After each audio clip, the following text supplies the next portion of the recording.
প্রশংসা আসলে যেহেতু অভিনেতা অভিনেত্রীদেরকে সামনে দেখা যায় তাদের প্রশংসাই করে, কিন্তু এটার পেছনে বিশাল একটা টিম কাজ করে।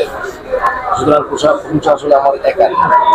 তো অবশ্যই ভালো লাগছে, অবশ্যই ভালো লাগছে এবং কাজের অভিজ্ঞতা খুবই ভালো। আমরা খুব আরামসে শ্যুটটা করেছি।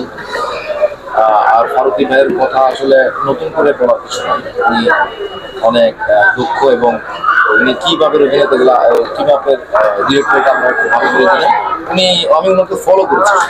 আর উনি যে ঘরানার কাজ করেন ওখানে অনেক আগে থেকে স্ক্রিপ্ট দিয়ে রেডি করা আর্টিস্টকে ওরকম না। ওনার ঘরানা হচ্ছে উনি ইনস্ট্যান্ট বলেন আর কি, ডায়লগগুলো ইনস্ট্যান্ট দেন। শুটের আগে হয়তো বা 30 মিনিট বা 35 মিনিট আগে দেবেন, কিন্তু এর আগে উনি ক্যারেক্টার ফিলোসফিটা ব্রিফ করেন। এটা ব্রিফ করলে আমার মনে হয় এটাও কম নয়। আর বাকিটা আসলে উনি যেভাবে বলেছেন সেভাবে করেছি।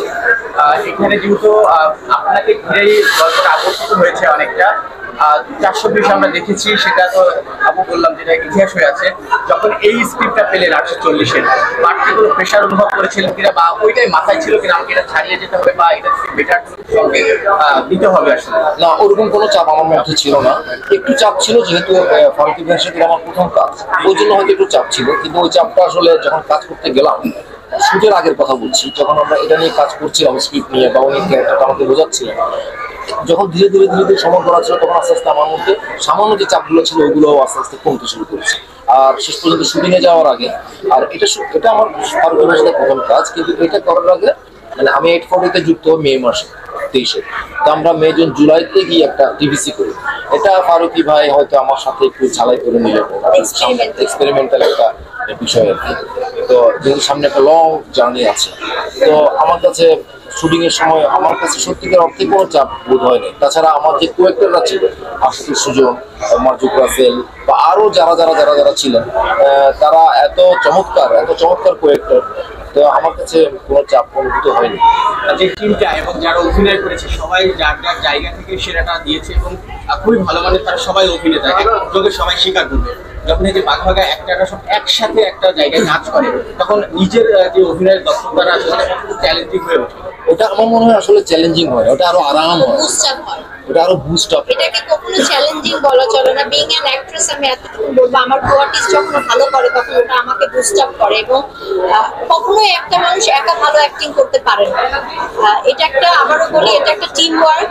আমার কোয়ার্টিস্ট যত ভালো করবে আমি ততই ভালো করবো। আর সর্বশেষ সামথিং লাইক অ্যান অটোবায়োগ্রাফি যখন প্রমোশনাল ভিডিও ছিল, প্রমোশনের তো সামথিং লাইক অ্যান অটোবায়োগ্রাফির অনেক ধরনের প্রমোশন হয়েছে। সরি যেটা বিখ্যাত হয়েছিল আসলে আমি ক্যারেক্টারটা রিভিল করতে চাচ্ছি না। সামথিং লাইক অ্যান অটোগ্রাফি চলে আসলো, তো এইজন্য আমি কনফিউজ। আমি ওই ক্যারেক্টারটা জায়েদ ভাইয়ের ক্যারেক্টারটা আমি রিভিল করতে চাচ্ছি না। যে সব মিলিয়ে আসলে কেমন ছিল, কেমন ছিল আসলে অভিনয় করলেন প্রথমবারের মতো? খুবই ভালো ছিল।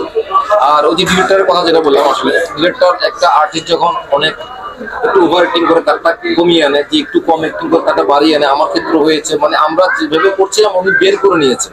সুতরাং নাসিরুদ্দিন খান, জাহেদ খান বা অন্যান্য, এটা কোনো বিষয় নয় আর কি। এটা ডিরেক্টরের উপরে ডিপেন্ড করে।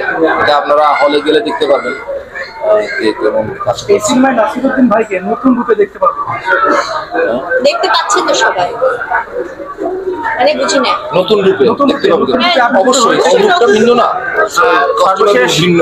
ঋষাবুর কাছে, একজন প্রোডিউসারের কাছে আমি জিজ্ঞেস করতে চাই, এটা সিকুয়ালটা কবে আসছে?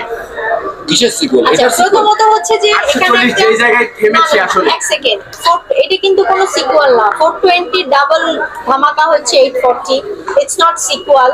এবং আমি আশা করছি যে এটা যদি সাকসেসফুল হয় অবশ্যই 840 ডাবল ধামাকা আসবে, ইন্সপায়ার করবে। হ্যাঁ, এটা আসলে ডিপেন্ড করছে অনেক কিছুর উপরে। যেহেতু এটা একটা পলিটিক্যাল স্যাটায়ার, 420 ছিল, 840 পলিটিক্যাল স্যাটায়ার, তারপরেরটা নিশ্চয়ই পলিটিক্যাল স্যাটায়ার হবে। ওটাও ডিপেন্ড করছে যে দর্শক, সামাজিকতা, পারিপার্শ্বিকতা, রাজনীতি সবকিছু মিলিয়ে ডিপেন্ড করছে যে আমরা এর ডবল ধামাকা কবে নিয়ে আসবো। Thank you so much everyone.